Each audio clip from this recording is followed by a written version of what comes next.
Hi, I'm Ellie, and in this video we're going to be looking at using bar modelling to solve some really quite complex problems. So let's look at what we've got on the board. It's an example involving football. We've got Birmingham FC and Nottingham FC, and they played a total of 135 matches. But Nottingham played 25% more than Birmingham. And it asks us how many more games do Birmingham need to play to equal the number of games that Nottingham have played. So there's quite a few different steps in this. Let's begin with our bar that represents the number of games that Birmingham has played. It tells us that Nottingham have played 25% more than them.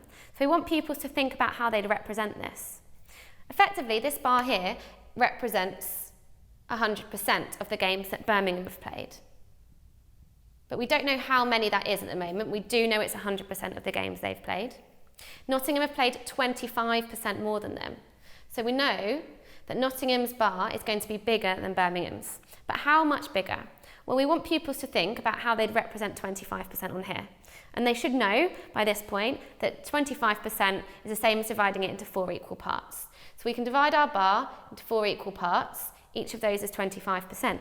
So then Nottingham, the number of games they played, can just be represented by the same size bar as Birmingham, but then another 25% added on here.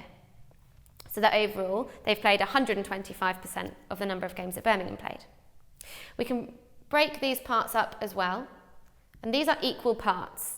So overall, we've got 1, 2, 3, 4, 5, 6, 7, 8, 9 equal parts. Now that's really important because when we look at the information that we have in the question, that will help us to find our answer.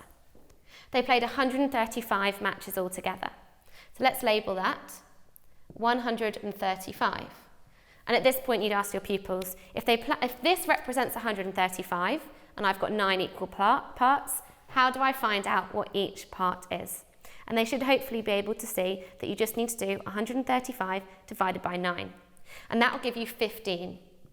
So each of these parts here is 15. Now, you need at this point to point them back to the question and ask, what has it asked us to find out? It doesn't say how many games did Nottingham play. It doesn't say how many games did Birmingham play. It says how many more games do Birmingham have to play to equal Nottingham. So if you were asking your pupils to point out to you on here where the bit is that they're trying to calculate, it's this part. It's that remaining part here. And the pupil should therefore easily be able to see that that remaining part is another 15. So the answer to the question is that Birmingham have to play another 15 games to equal the number of games that Nottingham have played. And that's how we can use a bar model to solve a more complex percentage problem.